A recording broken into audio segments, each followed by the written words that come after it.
This is GSA Intimate Rooms, a series of cross-unit engagements which host discussion and views of student work and themes of interest across the various units as part of the GSA Summer Show 2020. For a view into some of our programming and an online publication of all student work from this class, please visit www.gsaujsummershow2020.com or gsa.ac.za. Hi everyone, thanks so much for joining us today. It's an honor to be sharing this space with you. So when I joined the GSA 5 years ago, it was really with a deep hunger and interest in forging and forming different kinds of architectural practice, searching for design form and design expression for hybrid identity and contested territory. Finding form in the overlooked through other means, the embodied, the performed, the ephemeral, ritual, and event. In parallel, allegorically dancing alongside themes of design expression for hybridity and political freedoms, searching for forms and histories in the architectures of both migration and subverting control. These forms hold possibilities for finding forms of representation alongside themes of diaspora and hybridity. That which is fluid, shifting, undefined, continuously redefining, evolving, and mutating. It's an honor to be in the company of our Unit 12 alumni today, who I had the pleasure of teaching and working with, now all friends and colleagues, all of whom are finding and growing their own unique architectural practices and voices in very bold and inspiring ways. A significant part of what we are doing with the unit at the moment is tracing and working through how our speculative methods translate into practice. In no small terms, the unit has an interest in developing a movement of different kinds of practice trajectories for the African continent. A shared platform of sources, itineraries, conversations, relationships, working between a constellation of creatives across fields and disciplines, to inquire into and imagine possible new methods for our practices. Through it, we will grow, build, and propagate a movement of voices and networks of difference. And I know that that is very ambitious, but I think that when you see the work that our alumni are doing, you will see that this is already happening. So I invite you to be inspired by our work and by these incredible voices we will today. And afterwards, I hope that there will be some time for us to have a discussion. I think it's important to talk about how inspiring it is that people are forging different kinds of practice. But I also know that it is particularly challenging, especially because many of us juggle so many different kinds of practice in order to survive. So I want to introduce our first guest, Roanne. Roanne, are you ready?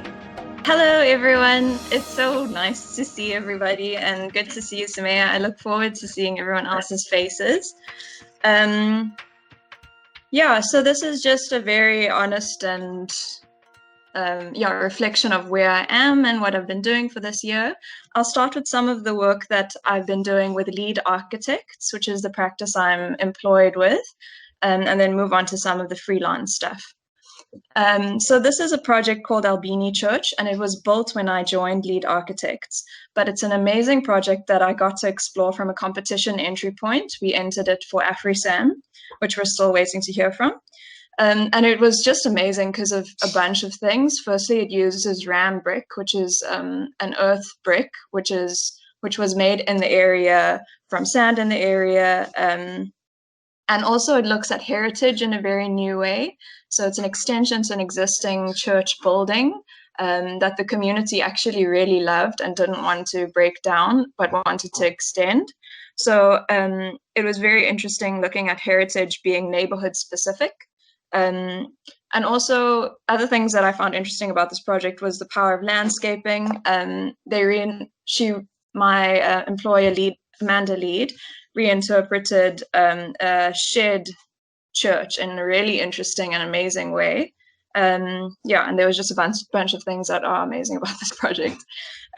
This is St. Henry's Chapel, which is a little model, one of the first things I built here. It was really interesting because we ended up going to site and measuring so how high branches started coming out from it, what angle they came at, and really understanding them as existing structures on the site, which was something that was new and very interesting to me. Then these are a few development centers that we've been doing. Here I've just found the user really interesting in how involved the user is in the process of building and designing. And then this was one of the opening ceremonies for one of these projects. And then this is one of the master plans we did. So my employer, Amanda Lead, works a lot with larger scale work, which I find really interesting because it's something that I think my work always was at the urban scale and also at the scale of the body. So it's very interesting to learn more about this from a practical practice point of view.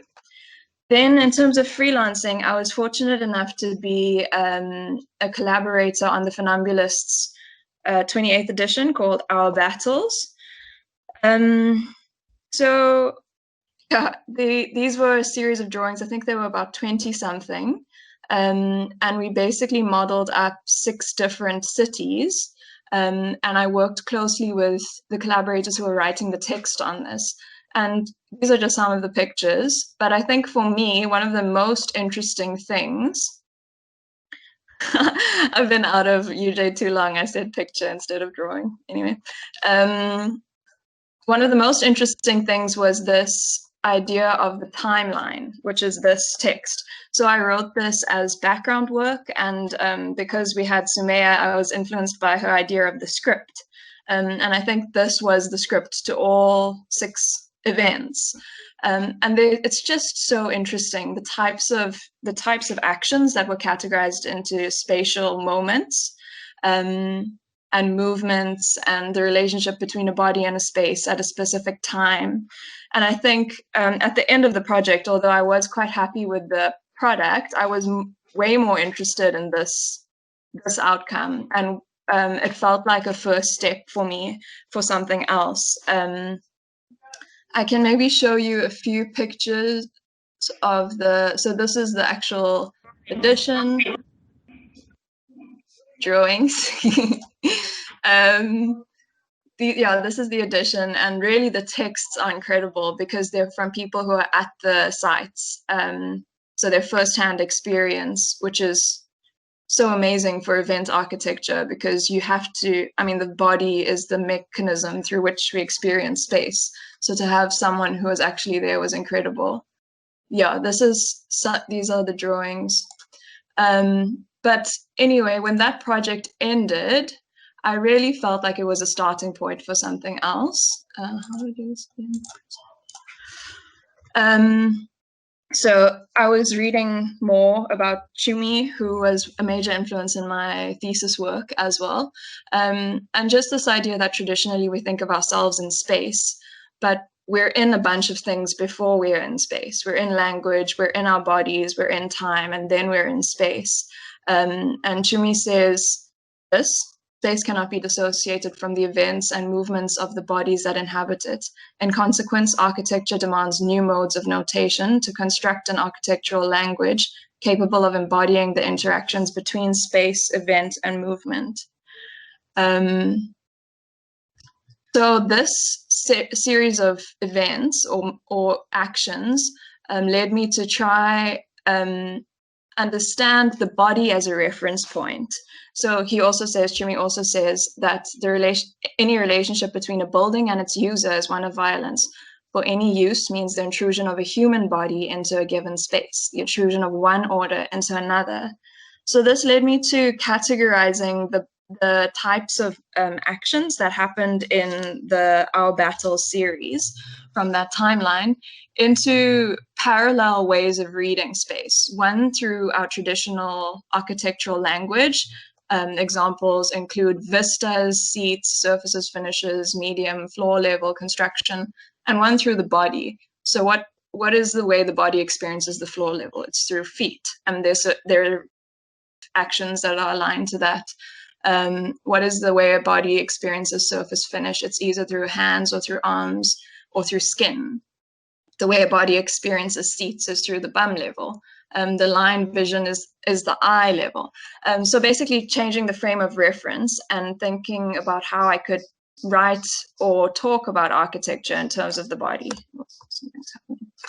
Okay, anyway, then I got excited about that and then had to make money, so nothing happened. But it was like in the background. And then this is a project that I did with Sylvia Baudet from UKZN, who's a doctor in architecture. And it was just a very small publication. And it was very interesting because it was a series of essays written by different architects in Durban about Hans Hallen's work and his collective architecture, so his high-rise residential buildings in Durban. And it was just very interesting understanding again the complexity of the archive and whose voices get heard, and how sometimes personal stories find their ways into something that is seemingly objective, and just the space for the personal and architectural histories. It also was quite stark to me, the gaps in archives through this publication. There was no mention of the political context in which his architecture was made, of the types of users he was building for, which was, I mean, quite obvious to me, but if you read it without maybe knowing the history of South Africa, it didn't need to be obvious. So it's just, yeah, interesting, the gaps in the archives as well, which is something that was very spoken about at the GSA, but just having experience with it is always a little bit more jarring than speaking about it theoretically. Then another project with Leopold, who's been really so generous and so supportive of me at this time, has been an exhibition with ETH called Life in Prison or Confinement. So this was a project about the Durban beachfront. It was my version of trying to interpret that table that I had made earlier in the year. So it came alongside an amazing interview they did with him about how architecture, at the end of the day, is experienced through the body, basically. And based on an essay that sort of philosophizes the prison space, rather than acknowledging the realities of the physical violence of it. And so he writes about how architecture controls bodies. Basically, it's a discipline that organizes bodies, as he famously defines it. So this sits alongside his interview on that. And it's basically a interpretation of the beachfront through what happens in it rather than its built form. So I take an extract from a newspaper article that was written in 1992, as you can see here. So basically the beachfronts were opened to all races in 1989 under the guise when petty architecture, what was called petty architecture, gave way to, basically it was one of the first things of architecture to fall. And white people didn't know what to do because there were so many people in their beaches all of a sudden, and they didn't know how to cope with the fact that they didn't have ownership of the space anymore. And these were some of the things that they suggested that they do. We introduced pay beaches, that the roads be cordoned off, that a task force gets created, which basically would police what is allowed and not allowed in the beach. And it's really interesting because these are very traditional architectural techniques of controlling access, of allowing economic filtering systems to, under the guise, racial filtering systems under the guise of economic filtering systems. But they actually weren't implemented. And the beachfront is one of the most, in my opinion, one of the most interesting public spaces in South Africa, because many of the apartheid methods that were employed, while I talk, this is my husband built the site, which was also really interesting because I've never thought of a site as a host for my work, but it actually deals with one of the main challenges I have, which is scale in my work. So as I said in the beginning, I work on the urban scale, but also on the scale of the body. And often, because those things are so vastly different, I struggle to represent. But the ability to zoom in. So this was first conceptualized as a physical piece of paper with a magnifying glass, but because of COVID, it turned into a site with this function, which is just very interesting. And yeah, I think holds lots of possibility for my future practice, and for collaborations and stuff. Yeah, okay, I could talk about this for a long time, but the reason I can is because I'm now writing a paper on it. So another thing that I'm busy with, let me move on to that one actually. You present. There's a conference, oh, yes, okay. So there's a conference in Lisbon early next year called Grand Projects. It's about big infrastructures in the 20th century. And Sylvia Baudet, the researcher that I worked with on the Hans Hallen publication, and I are presenting at that conference on the beachfront, the Durban beachfront, as a public space in a post-apartheid city. Here again, I guess this is the way that I work. I started with a bunch of facts that are written in a timeline of Durban's beachfront development, starting from 1824 up until now. And it's just so interesting. It's really, really interesting. I don't know. I'm not far enough along to be able to speak very eloquently about it. But one of the main things I find so interesting about, even since colonialism, was this parallel, like, leisure city and port city. So like economic city and leisure city, that is Durban. And also, like, the beachfront was just crazy. The way there's so much. Let me start on this drawing, okay? This is a drawing that shows the segregation of the beachfronts. So this is the population represented in percentage. Each bubble is 1%. So this is the amount of land that was given to that population. So this is the white population, this much land, this many piers, which is very interesting for the amount of sand. As you can see, it gets much thinner here because there aren't any piers here. This is the colored beach, 4%, the Indian beach, and the black beach. Just that drawing is really hectic. But if you view it in comparison with a picture like this, it's like so utopian because it's a beachfront and it's like people, it's just a very interesting space. This drawing I also find very interesting. So it's the, you all know, it's the typical radial apartheid city, and it's the beachfront. And if you look at it in form and also in legislature, the beachfront didn't lend itself to being segregated.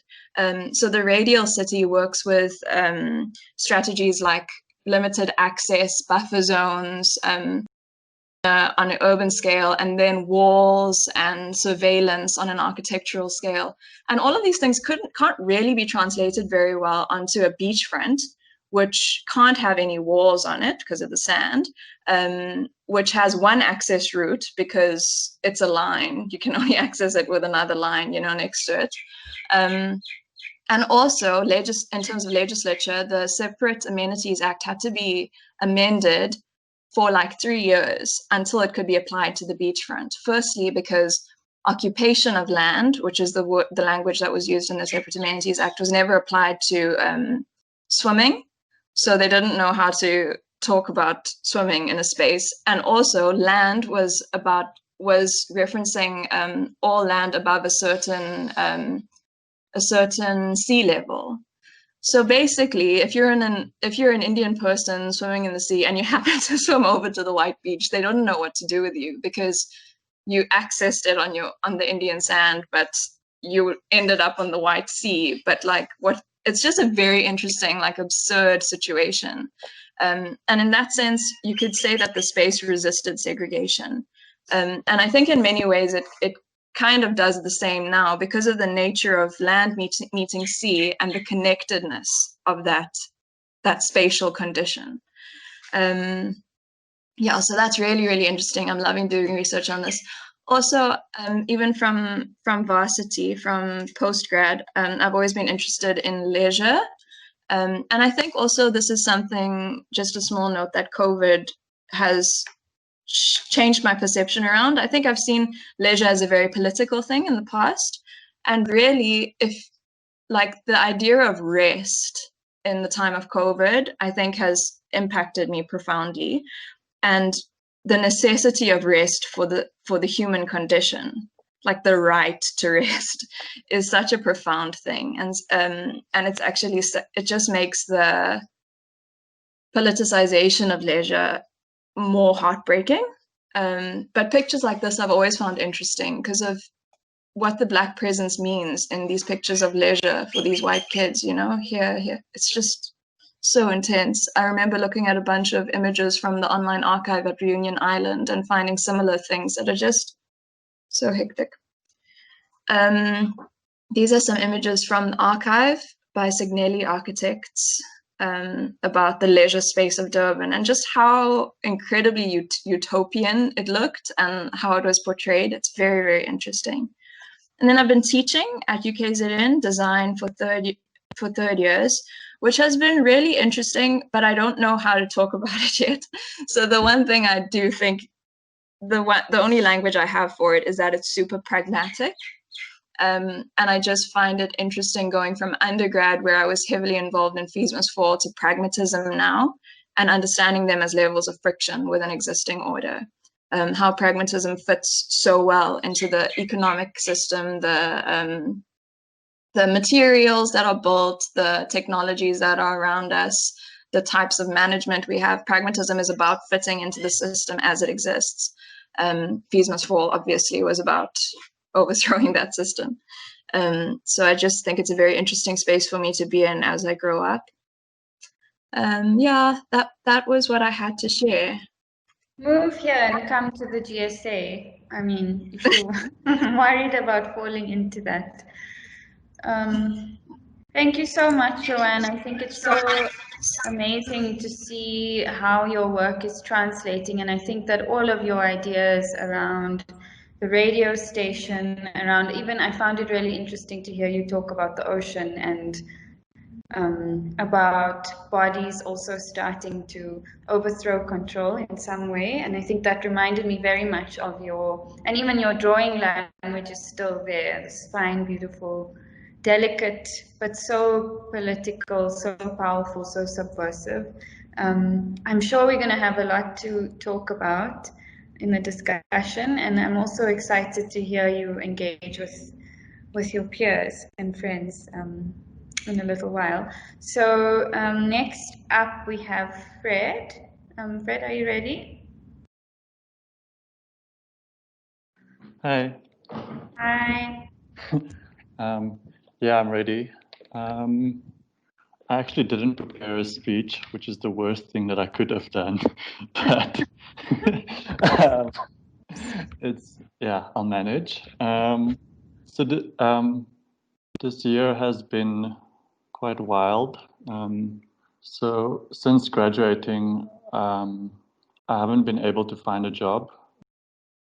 And I think like mostly due to COVID, but also just because I've also been struggling about in terms of what direction I wanted to go into, and just what I'm interested in. And yeah, so also I was struggling with, in terms of my portfolio, when I applied for jobs. So my work during my master's year dealt with the relationship between physical and digital space, which meant that a lot of my work was digital. It was movies or videos or virtual environments, etc. And a lot of the applications required a 5 megabyte PDF portfolio, and I didn't know like how to communicate my work or, in that. So one of the things I did during the start of lockdown was just a website for myself to put all my work in one place. So I'm just going to share a screen and show that and talk from there. Can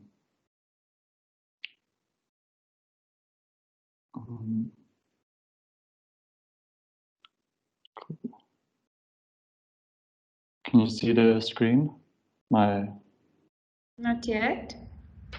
How do you do this? Brett, there's like a share screen button just next to the leave button at the top right. Yeah. And if you need sound, just say, remember to include. There's like a little button before above the share screen. Cool. So.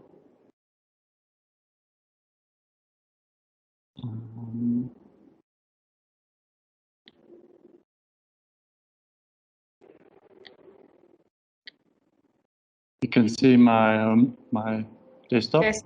Yes. Yes. Cool. And now, can you see the website?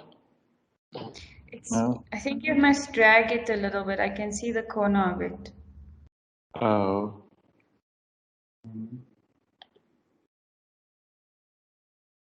Yeah. Now? Yes. Cool. Perfect. So yeah, I just created a website for myself to put all my work in one place. So my thesis and also some freelance work that I've been doing over the years, my undergrad work, my M1 work, and also so I've been doing a little bit of modeling as well. So even that and my photography, just everything in one place, just to help me, have my work in one place.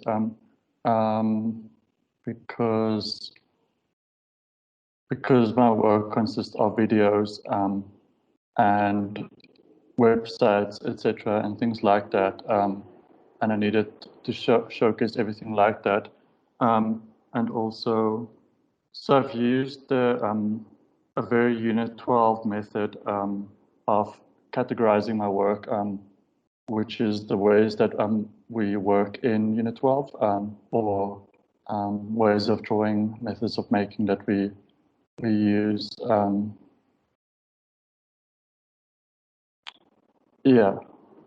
To put my work in one place. So from that, I think in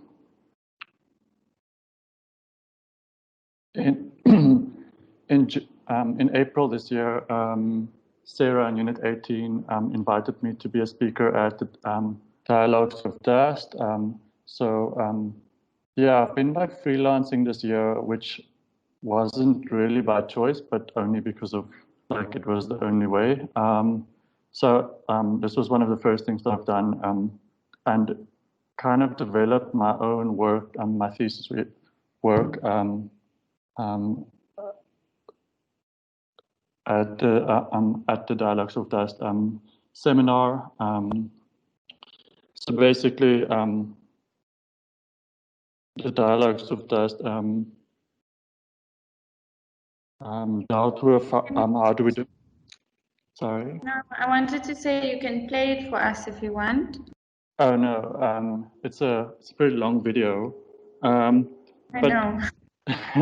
Yeah, it might make it easier for me. But So Dialogues of Dust was about how do we develop forms of solidarity, connection, collaboration across time and place from our respective location. Or that was one of the themes that I focused on in the video that I created for my work. Specifically the solidarity of minority groups, which is what my thesis dealt with. So I looked at queer people in Morocco, and I kind of used a text by called Another Mother Tongue, Another Mother Tongue by Judy Grahn, and used various. Actually, let me just skip over some of it. To show you.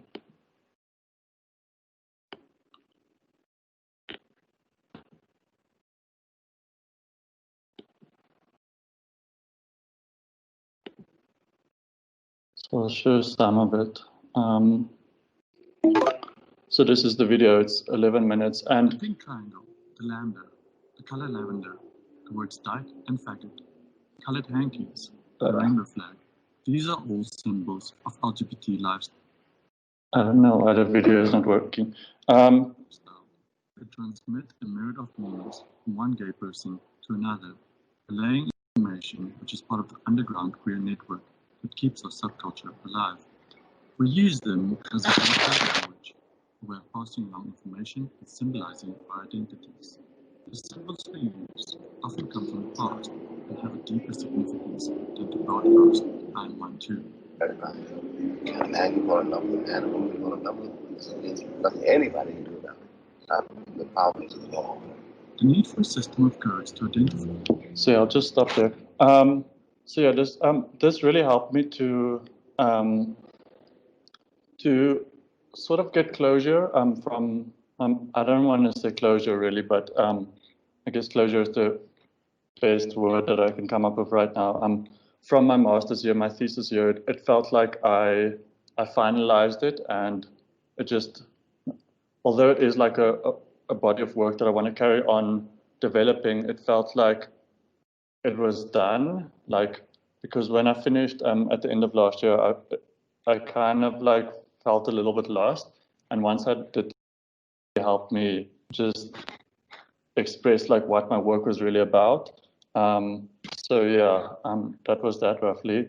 Then after that, a friend of mine, Jan, who's currently with Unit 14, reached out to me to do a writing site collaborative workshop with Unit 14 as well, and Dave Mann, who's a writer. So Suresh and Jan acted as architects, Dave as a writer, and myself as a hacker, which is a form or identity that I've played with a lot in my master's year.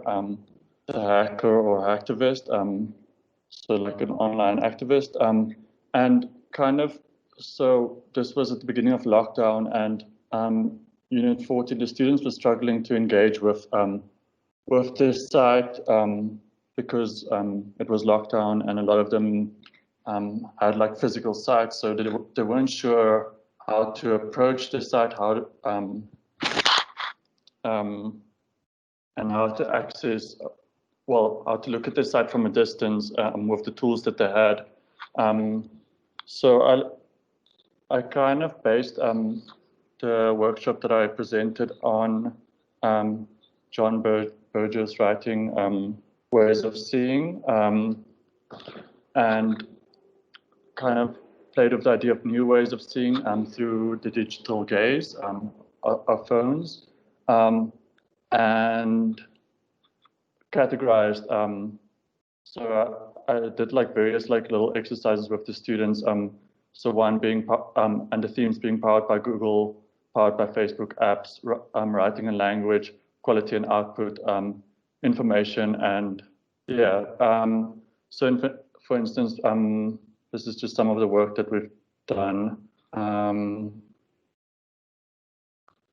Just scroll down.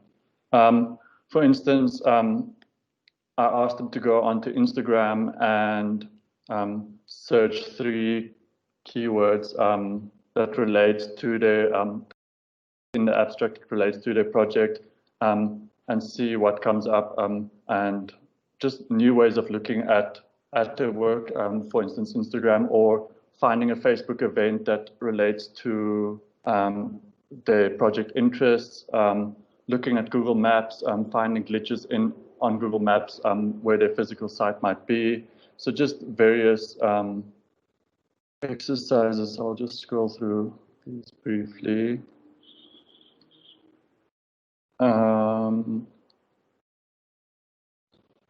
Yeah, so this is just some of the work that came out of that. And it's these very abstract ways of working, and also I think helped Jan and Teresh, or the students to develop their projects and get to a point where they kind of knew, I don't know, just form their interest in their project better. So yeah.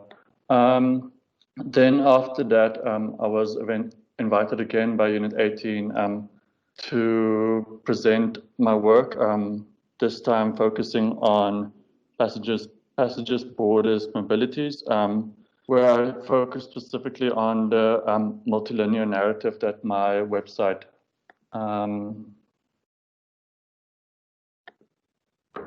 follows, and focusing specifically on my sitemap drawing.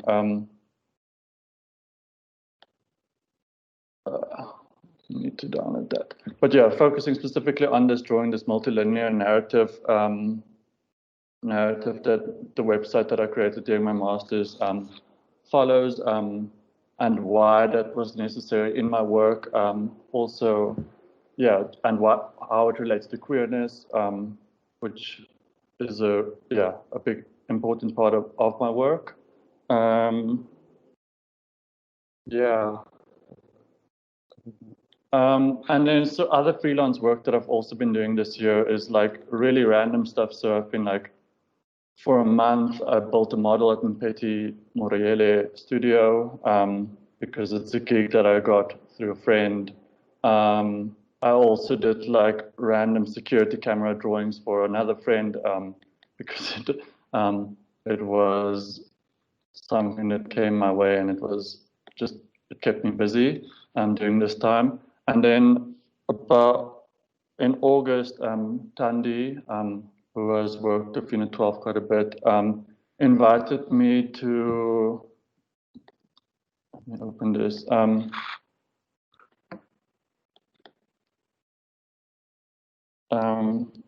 to create a poster for the Royal College of Art for future practices, a talk about future practices, where various professionals give a lecture on how they've made it and what making it means, etc. So I kind of like worked with one of the environments that that I created during my master's year, and kind of just added random things. So one of the speakers, for instance, is Leopold from the Funambulist. So I added the Funambulist to the environment. Another artist, so that's her work. So yeah, just various elements that I've added to this existing environment that I created during my master's year. For instance, I mean, so that's Counterspace and May as one of the speakers who would also be presenting. And yeah, so this work expands on the work of my dissertation, which was a celebratory digital public space for queer people. So yeah, this environment looks at how our existence starts to expand beyond the limits of physical space. Our experience of the urban environment has to be thought of consisting of multiple layers through direct contact and through mediation of digital technologies, which has the ability to transform heteronormative social space. It can be seen as a continuous mutating living organism responding to its users' action in real time. Yeah, so that's just a piece that I wrote about this environment. And then finally, the last freelance thing that I've done this year is the GSA Summer Show website, in collaboration with a few other people, where I've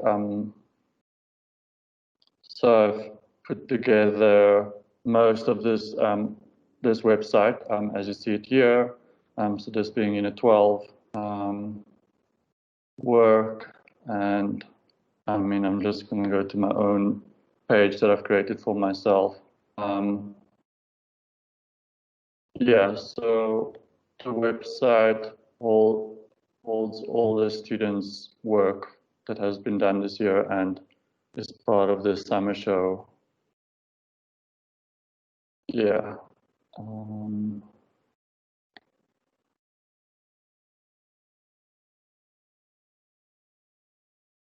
Yeah, I think I'll stop there.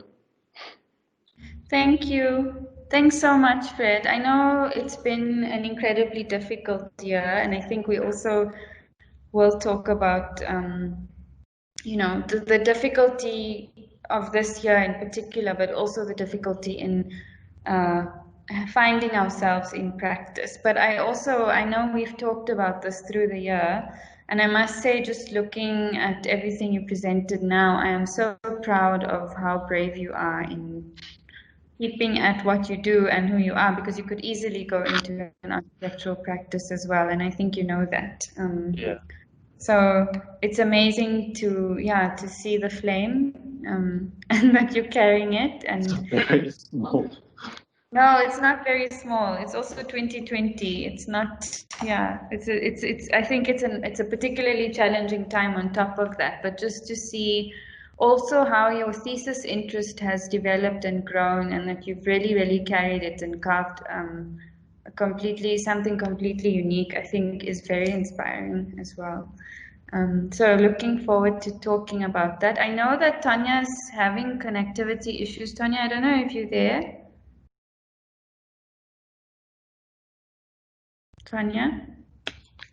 I can see her, but she texted me to say that she keeps getting thrown out, and she might present later while she tries to sort it out. Also on connectivity issues, Gugu, I heard that you have load shedding, so you can't share screen, but would you like to talk?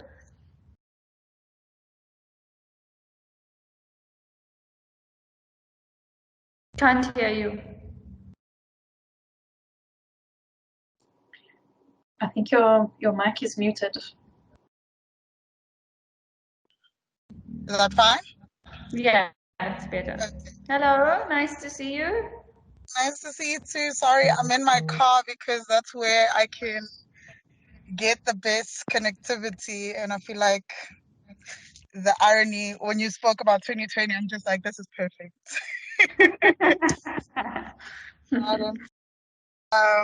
But yeah, I'm sorry I can't really share my screen. We're having like power outage in my area right now. But yeah, is it fine if I just talk? Yeah, please. Okay. So yeah, like 2020 has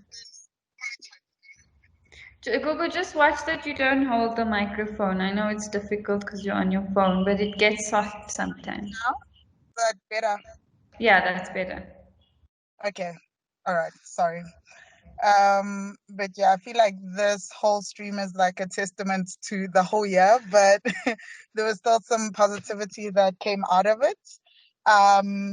So a lot of the stuff that I want to talk to is stuff that I want to just be like honest, because I feel like majority of the year, a lot of the work that I've been doing has been a lot of like charity based work and like youth type of work. So there's been a lot of stuff that I've been doing with the GSA. The year started out really great. I got invited to present my work to CUNY beginning of the year, and that went really well. I've been teaching history, theory, and design. I wanted to show you a few of my students' work over the year, but sorry again, technicalities. So I've been doing a lot of that. I've also been an examiner. I don't know if Sarah can, but yeah, I was invited to examine for Yes, examiner. over the year. I just don't want to say it wrong.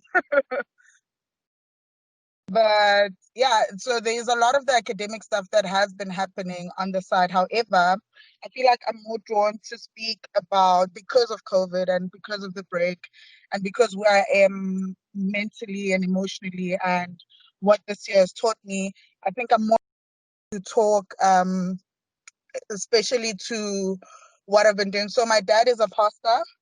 So yeah, he's a bishop of a church.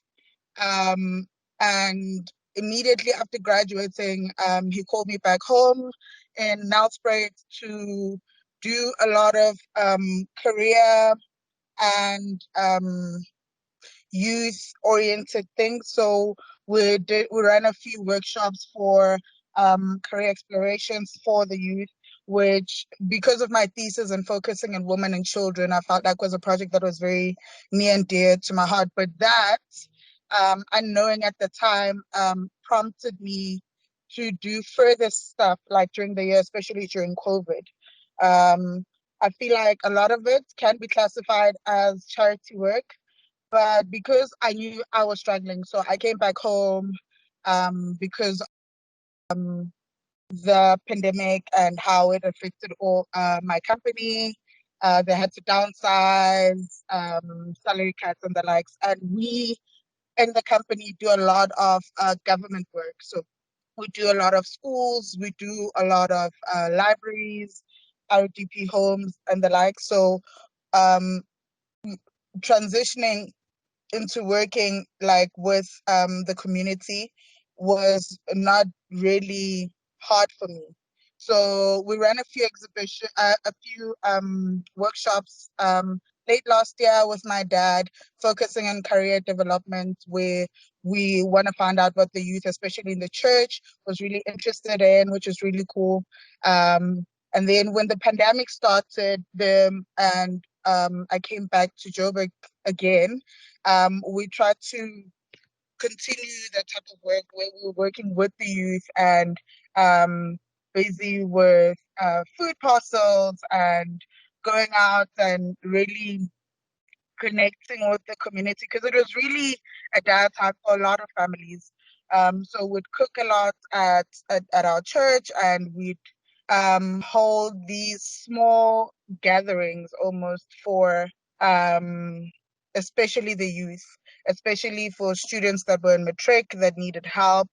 So I feel like a lot of us that were off of work and working remotely really came together to lead a lot of these small study sessions with matric learners. And going further, even now in December, that's what we're planning now, to have like a huge charity drive.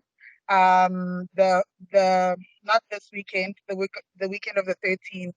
And I feel like all of this stems a lot from the work that I started in my thesis, because it made me realize that I am passionate with working with communities and working with young people, especially women, especially during the pandemic when cases of violence against women were really high.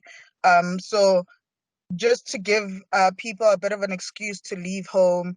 And I know like there was a point where regulations were really strict, but I feel like when we started opening and when we started talking to community leaders, they were really keen in inviting us to use the community halls and really abide by the rules, but to get people, especially people that were in trouble, because what it made me realize that like people deal with like different things in their homes. So the excuse of getting out could really mean the world to someone who literally is stuck in a hell at home. So a lot of it was a lot of that. And I feel like because of where I was, especially emotionally and mentally, it really helped me pick myself up. I feel like my fellow colleagues, but now they're my friends. I feel like we're communicating a lot, and I feel like they're aware that I was really, like, there was a lot of things going on this year, but they were really there.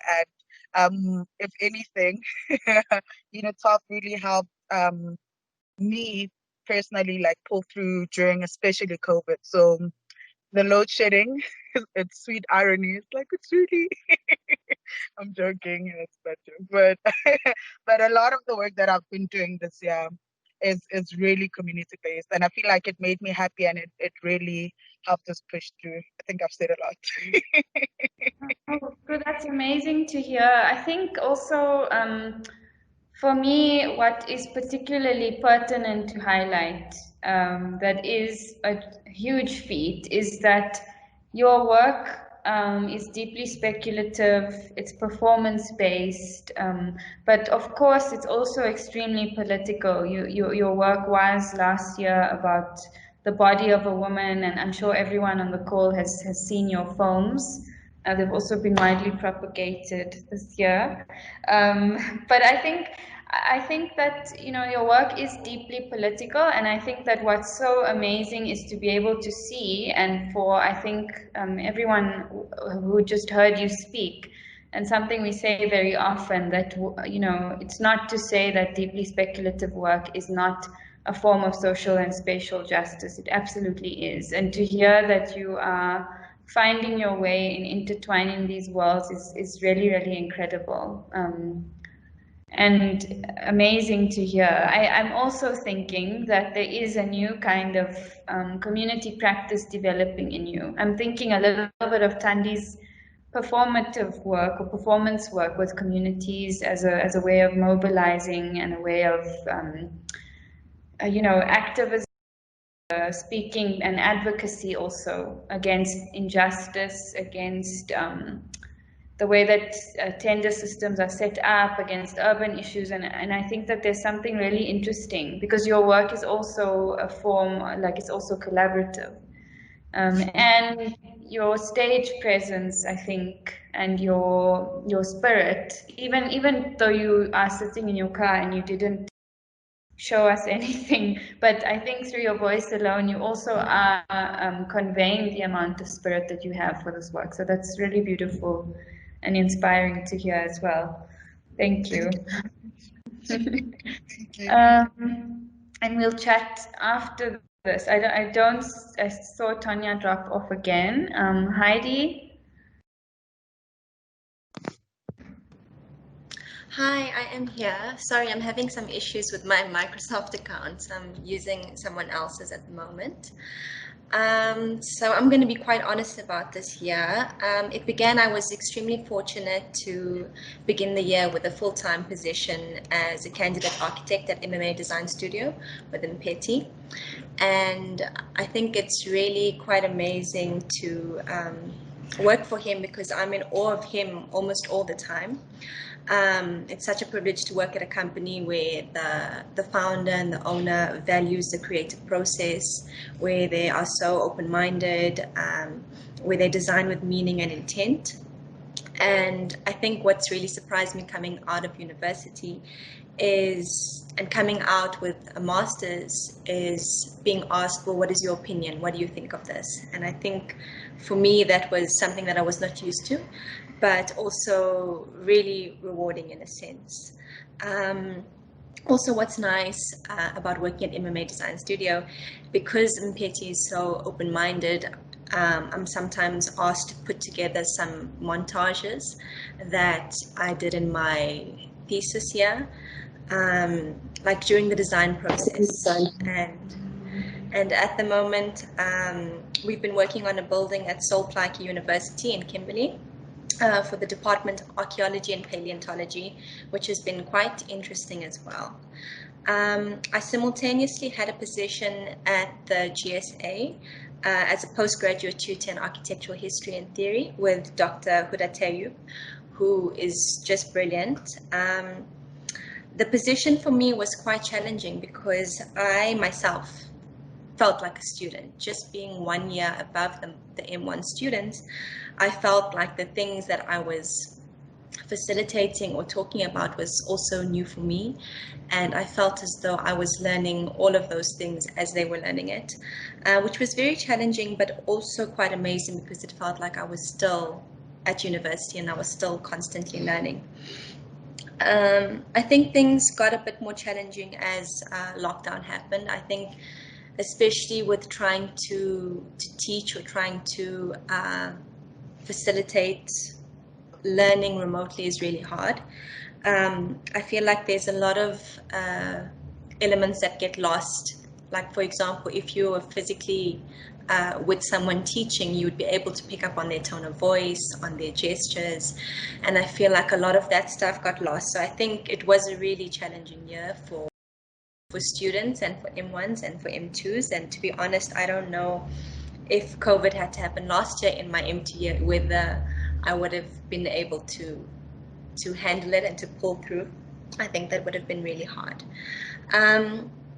So Dr. Huda actually sent me a call for an application from UCT's Institute for Creative Arts, and they were offering an online fellowship to artists around the world, but giving preference to artists from the African continent, to develop an existing piece of work for the digital realm. Because of COVID-19 and the restrictions and people not being able to attend exhibitions and museums and live performances, the idea was to develop a piece of art digitally. And I remember sitting there and saying to myself, but why did Huda even send me this? I'm not an artist. But I decided to apply for it and to just try my luck. And 2 months later, I found out that out of 314 applicants, I was chosen as one of the 34 artists.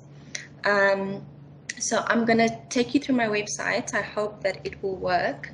And because I was working at MMA Design Studio and I was working part-time at the GSA, this project happened after hours, in between lunch breaks, and also on the weekends.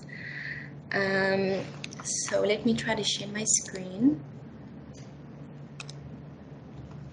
Okay, so my piece that I developed was a continuation of a piece in my thesis titled How Much Do You Weigh?, which was a wall surface, an altered wall surface.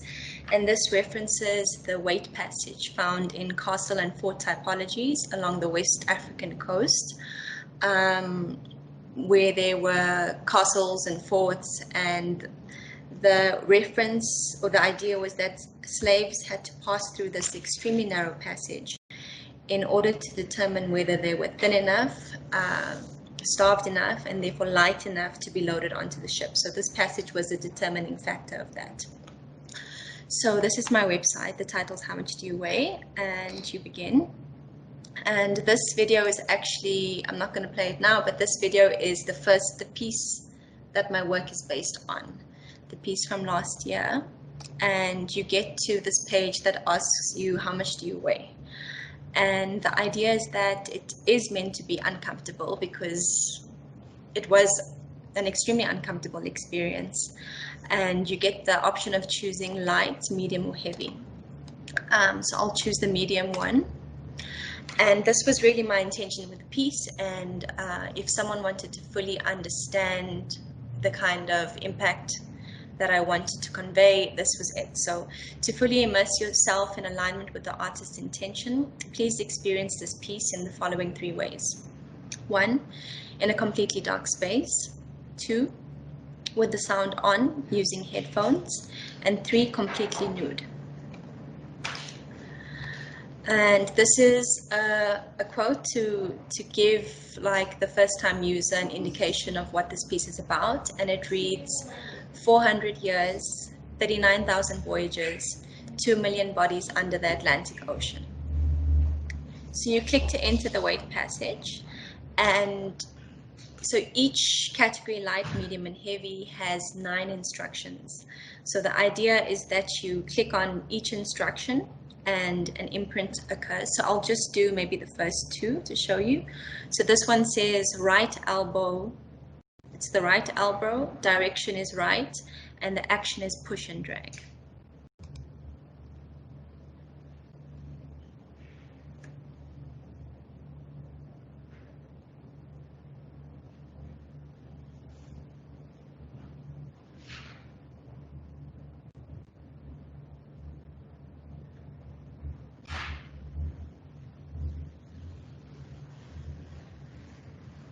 And then an imprint appears, and obviously the imprint is different depending on the weight. And then you have to go through a series of actions. I will just take you through another one. This one is knees. The direction is open outwards, and the instruction is press and slide.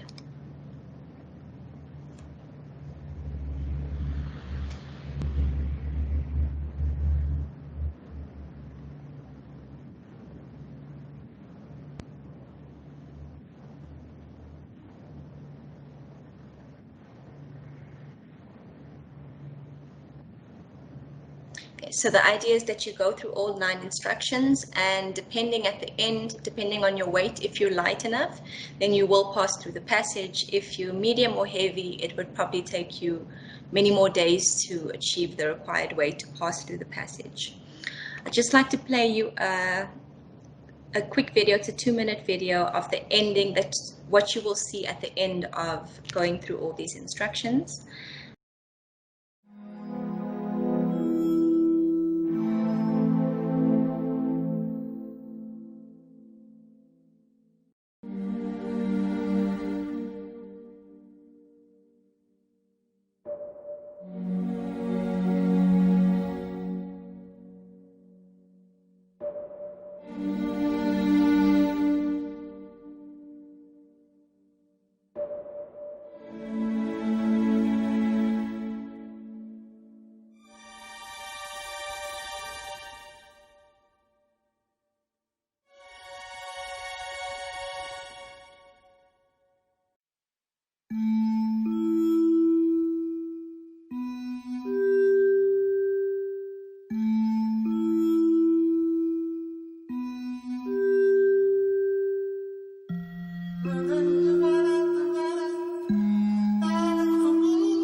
So after this piece, I was approached by Mitchell Squire. He was one of the critics last year at Forgetting Architecture, and he had seen my work. And he invited me to present my thesis and also my piece titled How Much Do You Weigh to his Unit 24 Spitzer School of Architecture, New York, their students.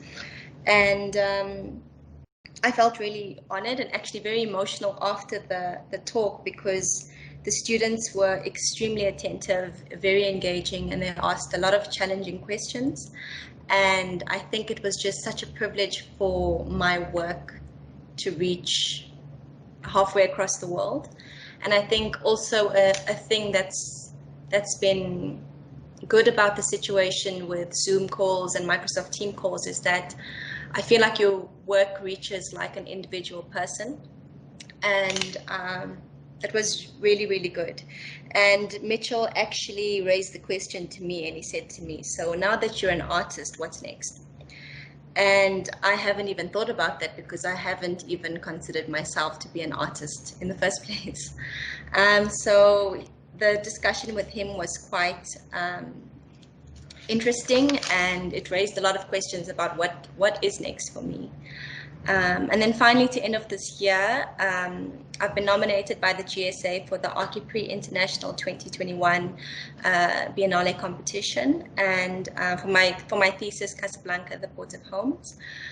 And this Biennale is basically the best graduation projects from all over the world. And COVID permitting, the Archiprix will be held in Addis Ababa in May next year. But that's been my year, basically, in a nutshell. Very busy. Thank you. Thanks, Heidi. It's also really incredible to see that the drawing form and the performance form is like a direct continuation from your work, and it's incredible to see that taking hold in the world of practice in some way, whether it's artistic or architectural. And I think that those lines are also blurry, so it's not something to be intimidated by, but invigorated by. We'll talk about that now. I think I saw Tanya drop off again, so I'm going to invite to put their camera on and engage with each other. When Tanya, if she joins, she can join us.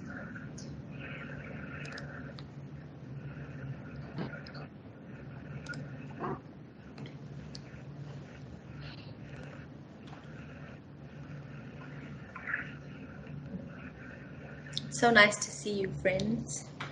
It's so nice to see everyone. And I know that we are also talking about a reunion when it's safe, hopefully very soon. Hi, Anna. Hi, how are you? Good, how are you? Good, it's so wonderful to see everyone, to see all these graduates. You were my new students, Roanne, Gugu, Fred, Heidi, Tonya, if she's listening. You were my first introduction to the GSA, and it's just absolutely terrific to see you all, to hear you. You are doing so well. Having survived this past year, just to hear your stories is incredible. And I just feel like you're all just growing in confidence and in choosing your own direction, and it's just absolutely marvelous to see. I just spent the whole time here just grinning, just feeling just completely overwhelmed.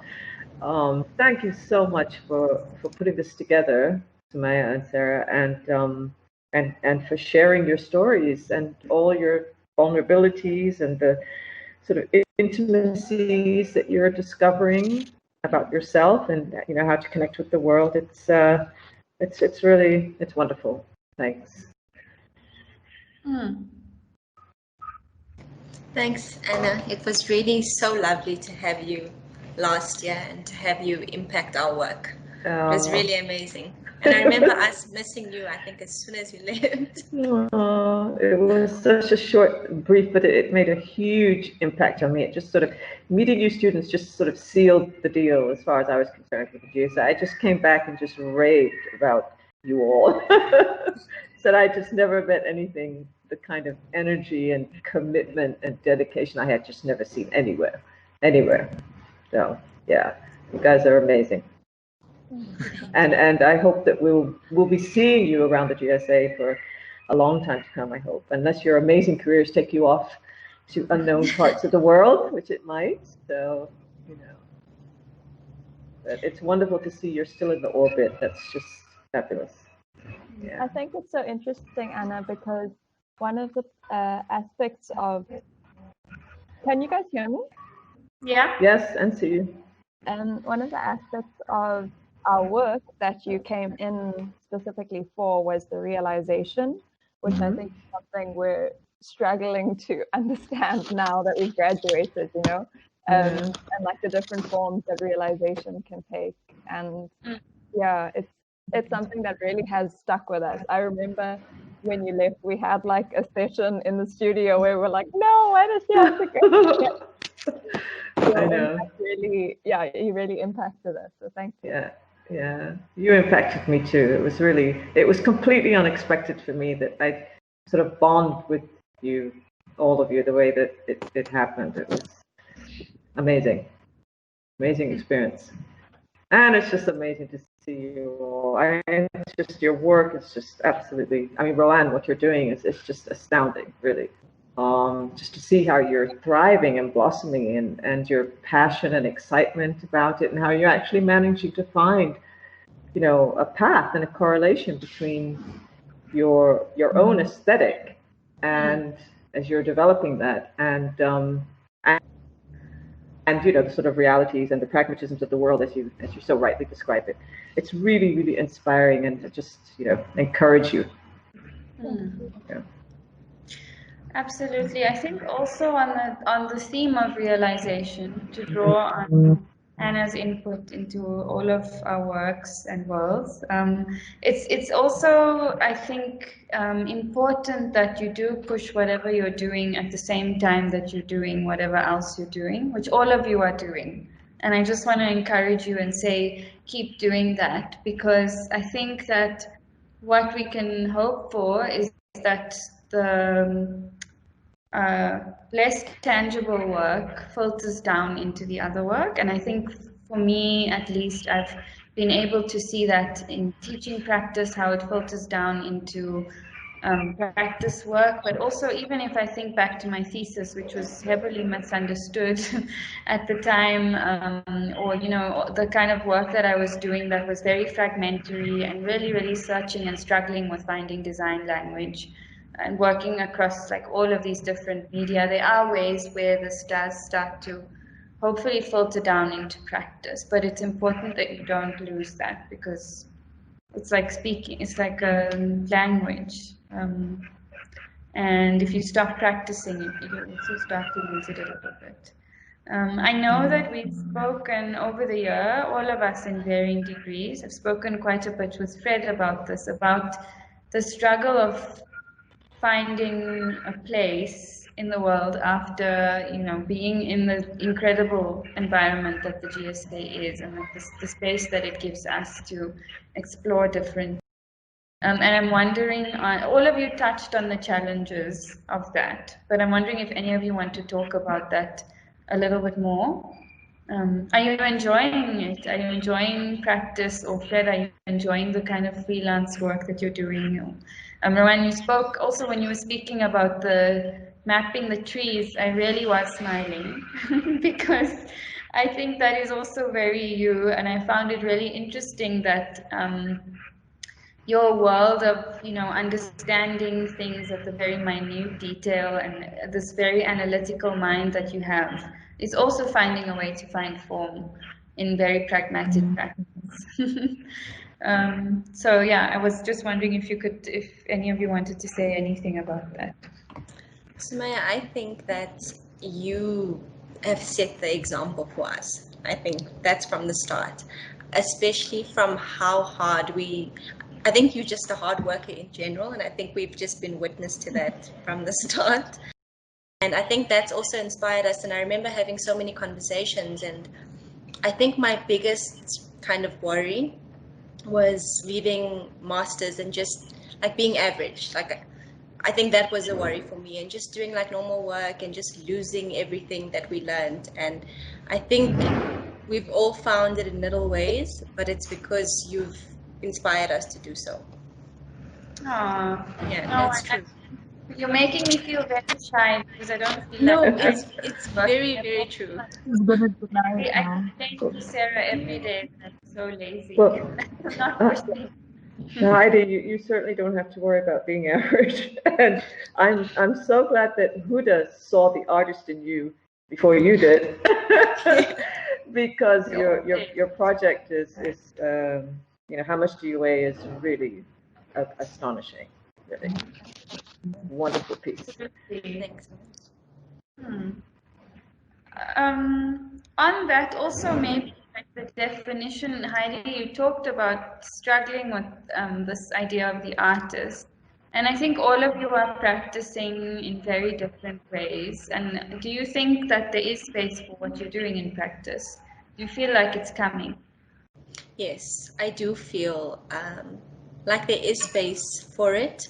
To be honest, until now, I still don't feel like an artist. I feel like artists, I don't know, I just don't feel like an artist. And just also to be like the kind of, the other fellows were involved in the fellowship. They are jazz musicians or poets or choreographers or like fine arts. And I consider them to be artists. And for me, I just feel like an amateur. But I think also what's nice about working for Mpeti is that I can have these kind of conversations with him, which means that there is space in the real world for it. And I think I'm so privileged to work for someone that can also help me and guide me on that sort of path. So, yeah.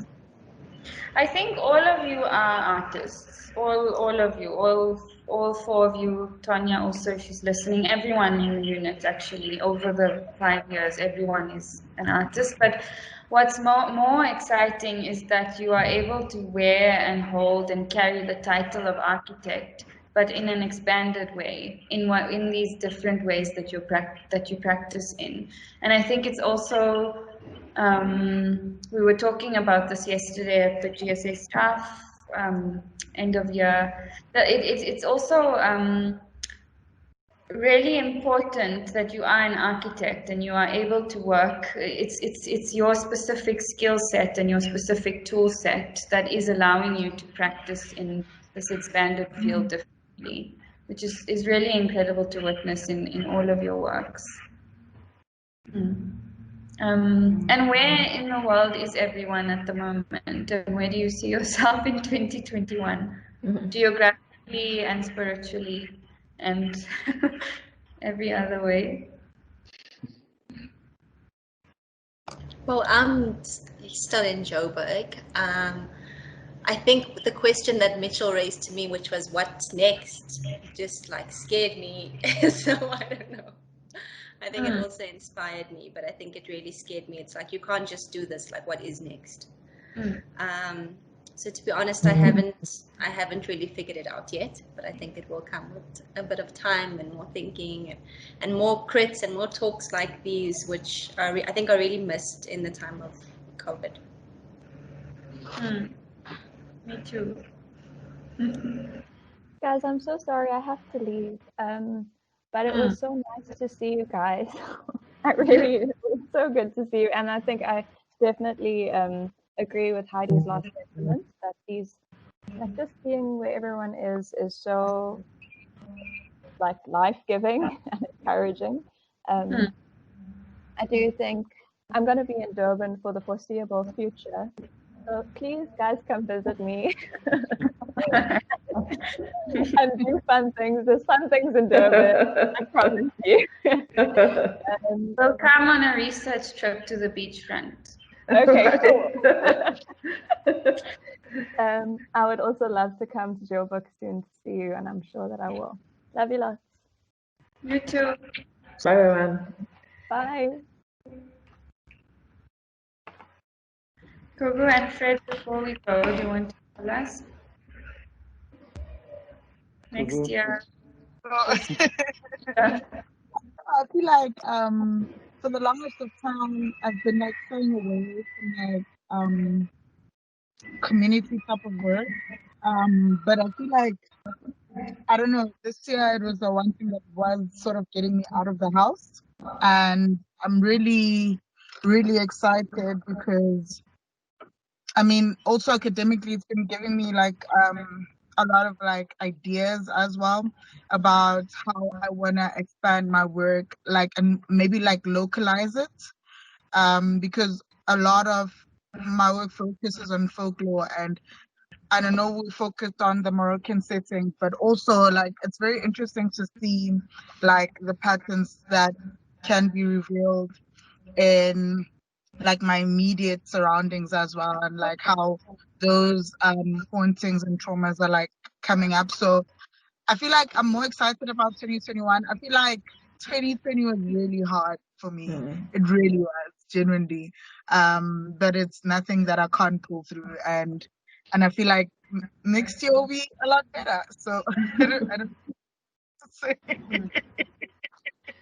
But yeah, I'm still in Joburg, and we'll see next year. I wanted to say quickly on that, you're saying that the work that we did was in a Moroccan context, but it's very pertinent to your immediate surroundings. But that is always the case with all of our work. Wherever it is, it's just a reflection of what is most pertinent to us. And I think that comes through very strongly in all of your projects, that it is about your identities, even though it's filtered through these other environments. Fred? Yeah, for me, I mean, the freelance work that I've done this year, like I said, it wasn't by choice. It was just because I had to make ends meet. But also it did help me a lot. in developing my own ideas, my own work. I think, like, currently I'm looking for a space. I told you, I think last week, Samaya, that like I feel like the balance is really off at the moment, like in my life, in like all aspects. And I think like I just want to get that balance right again. And I'm really looking for stability, just like throughout, of like income, just various things. I would like to find a more permanent position, just because I feel like that would help. Also because I do need mentorship. I feel like being my own driving force is really, really difficult, and motivating myself, like getting up in the morning to like carry on doing the things, is really, really difficult. And yeah, I'm struggling with that. Currently, also, so I'm still in Joburg. I'm based in Joburg. And at the moment, I mean, it's been a difficult year, but also I've been struggling with the city a little bit. Just to be my most authentic queer self, because it's not always that safe. Also, not owning a car. Joburg is a really a city that relies a lot on having your own private transport. Has been really difficult for me. So yeah, my boyfriend and I are currently looking at relocating to the UK.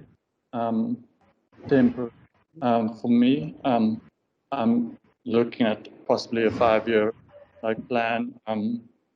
And also, I feel like in the UK there's possibly more space and room for me to grow. And possibly after 5 years coming back, where I'm in a better position to, yeah, I don't know. That's like roughly where I'm at, but yeah, that's just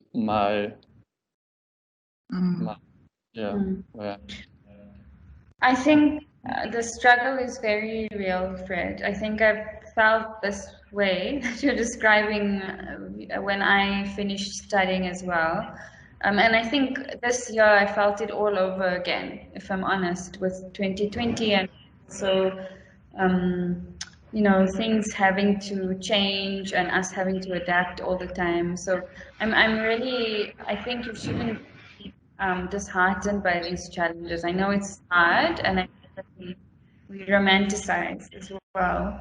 But I think that's why it's also important for us to have platforms and forums like this. And what we're hoping with not just Unit 12 alumni, but with our school's alumni in general, is that we can have a support base for, you know, talking about this kind of work. Because if we don't, it runs the risk of disappearing into the ether. So we want to find ways to be able to support each other through this, all of practitioners and alumni, and to keep, as we said, the flame alive. You said the flame is small, but I think it isn't. It's huge, and we will also, yeah, we'll get through this.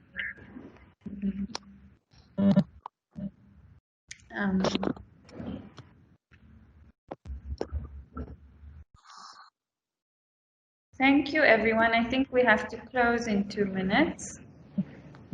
Anna, do you want to give us closing remarks? Not really, but I just want to say to Fred and Gugu, anyway, it's really nice to see the two of you again. And, you know, this is just, yeah, this annus horribilis. And I mean, what a difficult year to sort of be a young graduate in trying to establish yourself. I mean, you know, your heart just goes out to you.